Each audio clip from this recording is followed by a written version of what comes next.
Bienvenidos un día más a nuestro podcast de desarrollo cultural y literatura, voces literarias y libros. Los invitamos a suscribirse a nuestro canal de YouTube y seguirnos en nuestras redes sociales de Instagram y TikTok, ya que colocamos videoclips de literatura y enseñanza. Nos encuentras como @voces literarias y libros en ambas plataformas. Para poder participar en el programa, en la caja de descripción de este video encontrarás nuestro email de contacto. Invitamos a todos nuestros oyentes a participar con sus creaciones textuales y además leer con nosotros, para que así tanto sus escritos como con sus voces en la lectura podrán ser reconocidos por otros autores. Nuestro objetivo es crear una comunidad literaria unida. En esta ocasión tenemos un programa diferente. Compartimos la biografía del escritor y aviador francés Antoine de Saint-Exupéry, más conocido como el autor del Principito. El siguiente programa fue transmitido por la emisora FM Conquistador 97.3 de 33, Uruguay, bajo la autorización y colaboración del programa Nuestra Tierra, conducido por Carlos Prigioni, en dirección técnica a Flavio Frustacci y producido por Rafael Cuello. Este programa se emite en los días sábado de 9 a 11 horas en el horario de Uruguay. En la caja de descripción dejamos todos los detalles de su canal. Ahora sí, a continuación comenzará el programa y esperamos que sea de su agrado.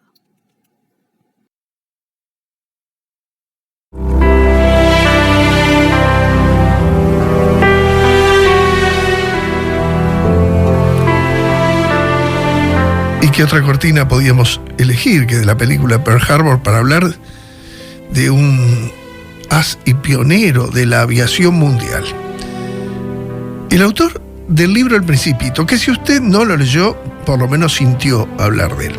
Si no lo leyó, tiene que leerlo. Antoine de Saint-Exupéry. Esta es su historia.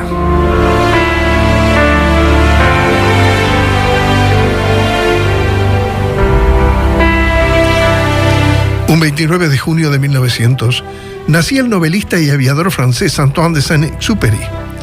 Quedó huérfano de padre a la temprana edad de 4 años y se crió en el entorno femenino de una familia aristocrática de la ciudad de Lyon, donde su madre trabajaba como enfermera. Terminó el bachillerato en 1917 en el Colegio Mariano de la Villa de Saint-Jean de Friburgo, en Suiza, y tras ser rechazado en la escuela naval, se hizo piloto cuando estaba cumpliendo el servicio militar en Estrasburgo en el año 1921.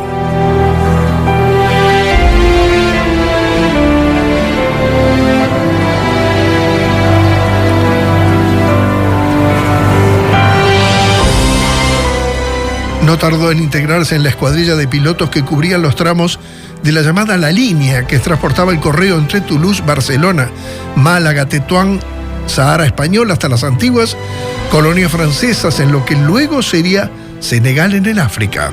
A finales de 1927 fue destinado como jefe de escala a Cabo Jubí, entonces bajo administración española, donde inició con cierta constancia su vocación literaria.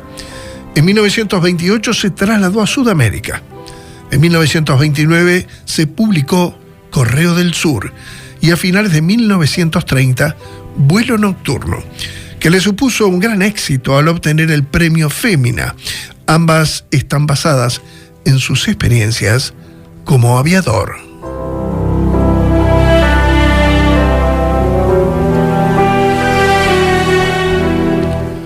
Vivió en Concordia, Argentina, pero fue en Buenos Aires donde conoció a quien sería su esposa, la millonaria salvadoreña Consuelo Suncín. Recibió el cargo de director de la empresa Aeroposta Argentina, una especie de subsidiaria de la Aeropostal francesa, donde tuvo la misión de organizar la red de Sudamérica a partir de 1931.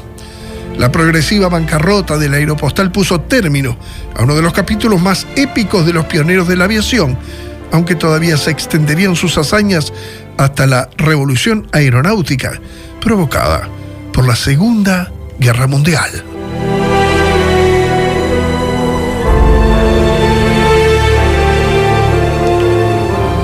Desde el año 1932, Saint-Exupéry se dedicó al periodismo y a la escritura.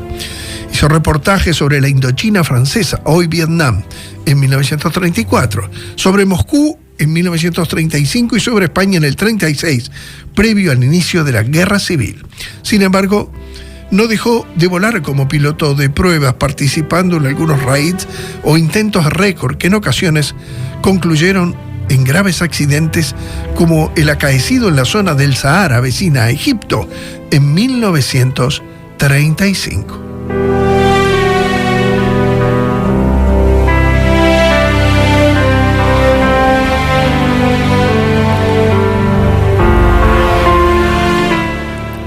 Efectivamente, el 30 de diciembre de 1935, después de un viaje de 19 horas y 38 minutos, Saint-Exupéry y su navegador, André Prévost, ya a esta altura iba con un navegador, ¿no?, se vieron obligados a realizar un aterrizaje forzoso en la parte de Libia del desierto del Sahara, en camino a Saigón, en Vietnam. Desde Francia, África y Saigón, increíble, ¿no? Eran aviones abiertos. Ya vamos a hablar de eso. Su avión era un Caudron C-630 con el que pretendían batir el récord de tiempo de vuelo a París a Saigón por un premio de 150.000 francos. Se institucionalizaba premios en plata. Ambos sobrevivieron al aterrizaje, pero sufrieron los estragos de la rápida deshidratación en el Sahara. No tenían idea de su ubicación y, según sus memorias, lo único que tenían para alimentarse era uvas, 2 naranjas y una pequeña ración de vino. Experimentaron alucinaciones visuales y auditivas. Para el tercer día estaban tan deshidratados que dejaron de transpirar y finalmente al cuarto día un beduino en camello los descubrió y les salvó la vida. El relato Tierra de los Hombres es una referencia a esta experiencia.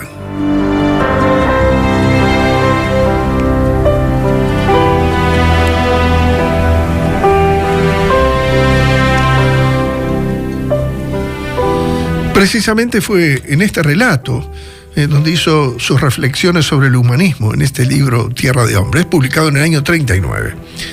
Ese mismo año fue movilizado por el Ejército del Aire como piloto de una escuadrilla de reconocimiento aéreo, caracterizada por misiones suicidas y estratégicamente absurdas. En pleno arrollador avance alemán, tras el armisticio forzado por la ocupación alemana de Francia, abandonó este país y a través de sus agentes literarios se instaló en Nueva York, llegando a participar en alguna de las campañas para que los estadounidenses entraran en la guerra.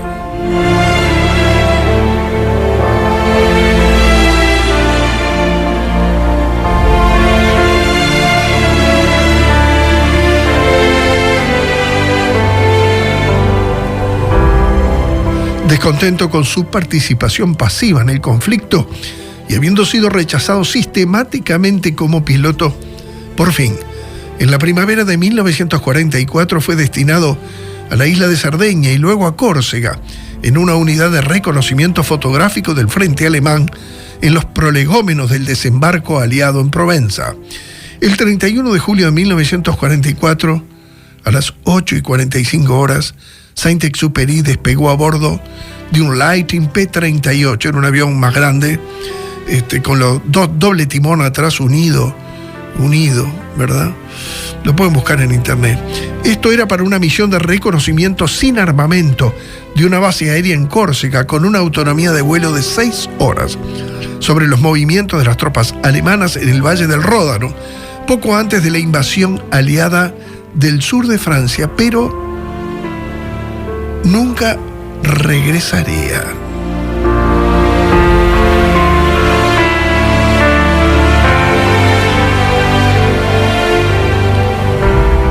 La La historia previa dice que había regresado a Europa para volar con las fuerzas francesas libres y luchar con los aliados en un escuadrón con base en el Mediterráneo.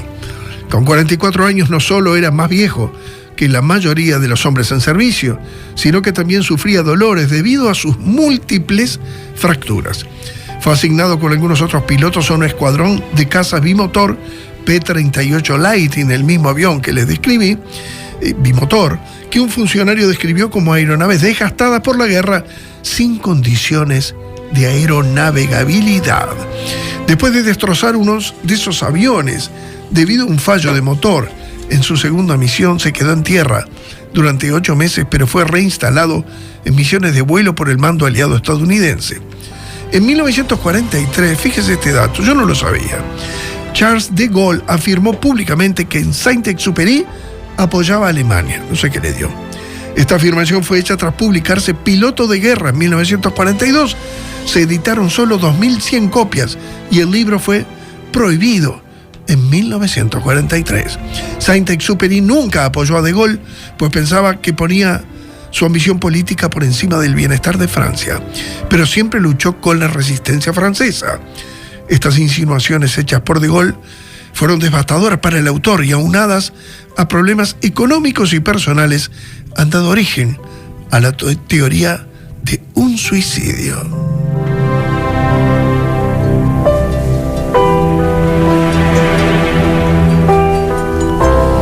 La última misión de reconocimiento de Saint-Exupéry fue con el fin de recoger información para la inteligencia sobre los movimientos de las tropas alemanas en el Valle del Ródano y sus alrededores antes de la invasión aliada del sur de Francia, conocida como Operación Dragón. El 31 de julio de 1944, como le dijimos, despegó a las 9:15 de la mañana, sin armamento, en Córcega, con una autonomía de vuelo de 6 horas.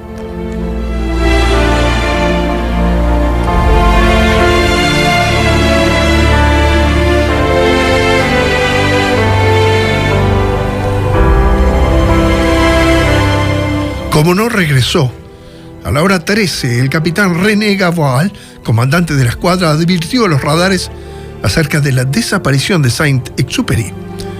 A las 14:30 el avión se dio por desaparecido. El 1 de agosto una mujer informó haber visto un accidente aéreo alrededor del mediodía cerca de la bahía de Carqueray, junto a Toulon.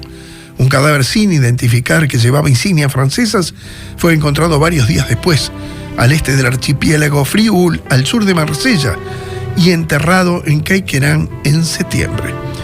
El 7 de septiembre de 1998, un pescador llamado Jean-Claude Antoine encontró a media milla náutica, unos 927 metros de la costa, al este de la isla de Riou, esto queda a unos 20 kilómetros al sureste de Marsella, una pulsera de plata de identidad con el nombre de Saint-Exupéry y de su esposa Consuelo, y sus editores, Reynal y Hitchcock, enganchado un trozo de tela, probablemente de su traje de vuelo.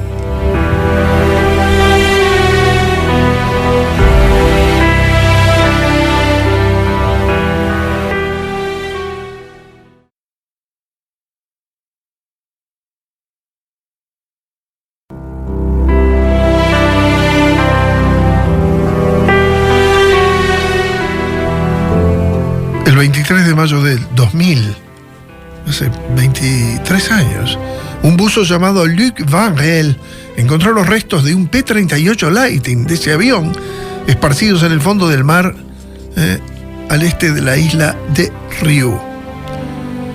El 7 de abril de 2004, investigadores del Departamento de Arqueología Subacuática confirmaron que el avión era el de Saint-Exupéry. No se encontraron marcas o agujeros atribuibles a disparos. Sin embargo, esto no fue considerado significativo, ya que solo se recuperó una pequeña parte del avión. Y en ese año los fragmentos fueron entregados al Museo del Aire y del Espacio.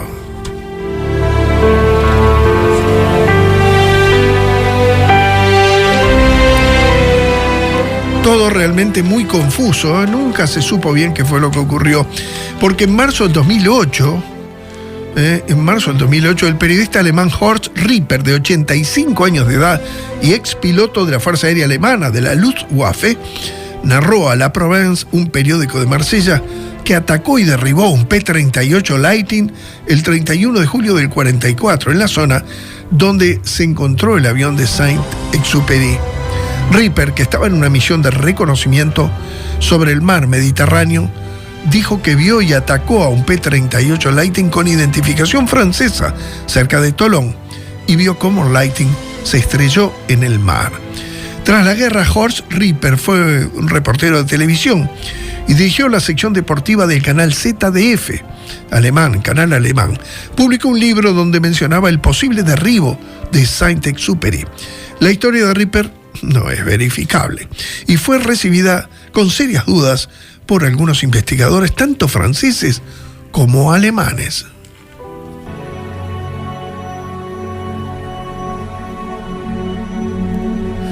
¿Y cómo fue la historia de Antoine de Saint-Exupéry aquí en América? El célebre aviador y escritor francés vivió en la Argentina durante 2 años, tiempo suficiente para explorar la geografía de América del Sur desde arriba y caer desesperadamente en el amor, 2 aventuras dramáticas que inspiraron su trabajo.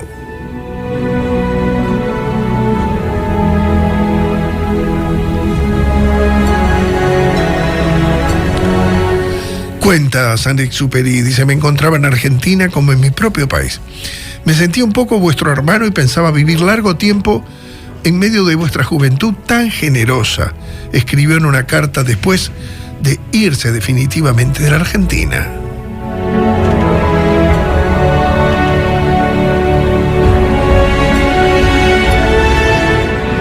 El escritor francés viajó por primera vez a ese país, Argentina, a finales de los años 20, a los 29 años, para tomar el puesto de trabajo en la Aeropostal, una empresa francesa que cumplía sus servicios de correo aéreo en América del Sur.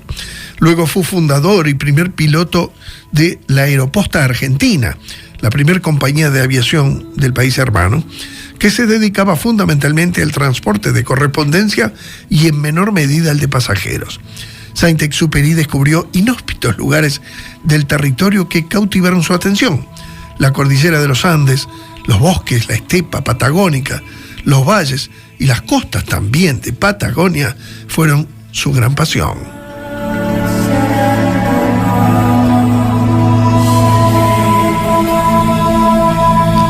Y fue así en Buenos Aires, aquí en el Río de la Plata, donde escribió una de sus novelas. Conoció su gran amor y terminó con el aislamiento que padecían numerosos pueblos sureños.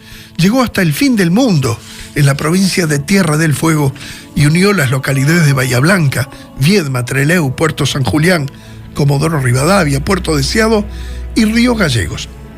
Fueron más de 15 meses de aventuras y viajes a lo largo del territorio argentino.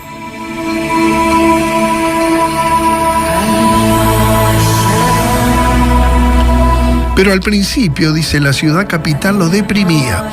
Describía a Buenos Aires a su madre como otro tipo de desierto. Pero el piloto y escritor quedó encantado con las vistas desde el cielo al cubrir rutas hacia el norte hasta Asunción, Paraguay, a través de los Andes, Santiago de Chile, Patagonia y Uruguay, debo agregar. Ya le vamos a contar. ¿Usted sabía que acá hubo una base alternativa de la Aeropostal, donde está hoy el aeródromo? Ya le vamos a contar. Las aventuras de Saint-Exupéry volando sobre Argentina y Chile formaron parte de base, debí decir, de su novela de 1931, Vuelo Nocturno, un libro que fue recibido con gran aclamación.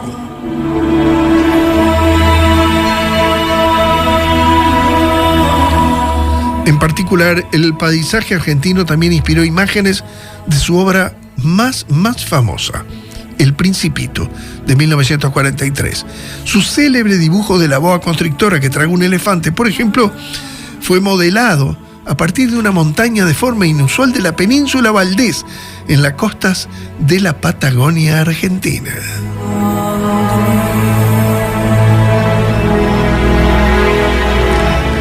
La vida en el suelo de Buenos Aires se hizo mucho más inspiradora en 1930, cuando Saint-Exupéry conoció a Consuelo Zunzín, una artista salvadoreña 2 veces viuda, ya a los 29 años. El piloto, locamente enamorado, invitó a Zunzín horas después de haberla conocido a dar un paseo en su pequeño avión y se lo propuso para sobrevolar la ciudad. A pesar de la desaprobación de su familia y amigos, la pareja se casó finalmente en Francia, poco después.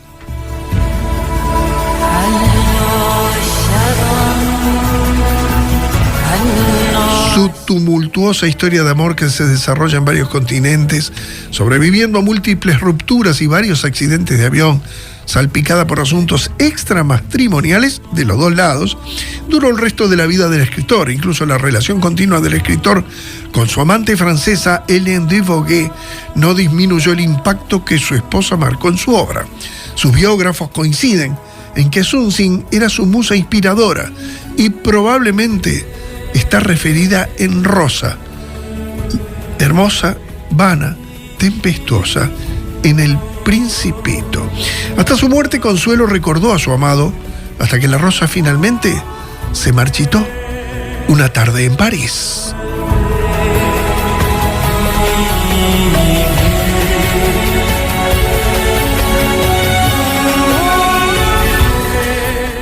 Volar los cielos patagónicos en el año 30 era un acto heroico.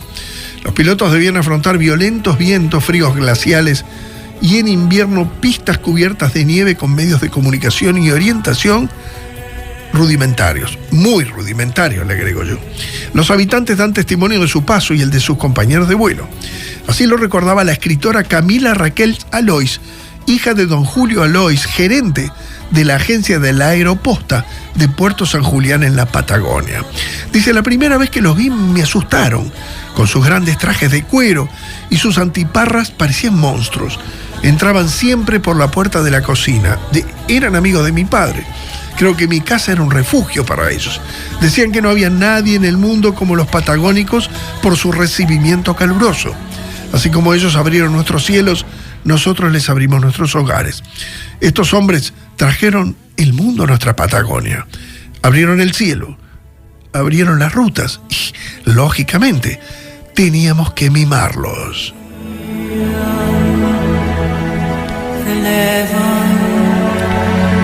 En invierno ayudábamos a los pilotos a colocarse el traje e interiormente los envolvíamos como papel de diario, porque arriba el frío era intenso, especialmente en invierno, ya que los primeros aviones Lateker no tenían cabina, tenían solo parabrisa.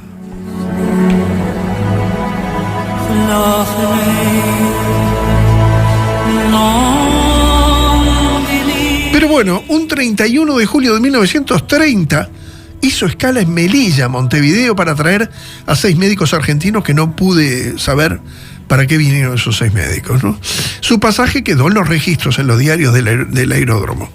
No era una terminal que utilizara habitualmente la aeropostal, ya que los franceses tenían su base en Pando, donde hoy está la Escuela Militar de Aeronáutica. Pero la terminal, ubicada en las afueras de Montevideo, era un paso casi ineludible para los haces del aire de la época.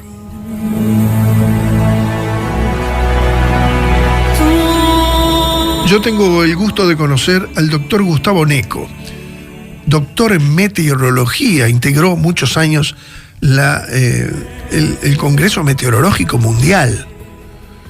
Y él me pasó hace muchos años una foto de lo que eran las instalaciones del aeródromo de 33, por ahí, por los años 30, que era un aeródromo de la alternativa de la aeropostal. Lamentablemente ni él tenía tampoco, y si no lo tiene él, menos yo, alguna información de si algún avión tuvo que bajar de la aeropostal. Pero bueno, pasaban seguramente por aquí arriba. Además, ya lo dijimos, los aviones eran descubiertos. ¿Se pueden imaginar? Tomaban estimulantes, ¿no? Está comprobado. Era la única alternativa para soportar vuelos nocturnos, lloviendo y durante el invierno. ¿Cómo no se iban a caer? Siempre me contaba don Eduardo Costilara, el autor de La Guerra de los Charrúas, siendo niño en la estancia del padre en San José, escuchaba a veces a las 11 de la noche, estaba acostado con un frío terrible en la cama y sentía el ruido de los motores de algún avión de la Latecoère que quizás lo iba tripulando Antoine de Saint-Exupéry. También hubo una caída, un accidente de la aeropostal de un Latecoère que cayó en Solís, cerca de donde hoy está Solís de Matagojo, que el impacto fue tan grande que un machete que llevaban como elemento de sobrevivencia por si caían en una selva, el machete se dobló, quedó doblado. Me contaba también don Eduardo.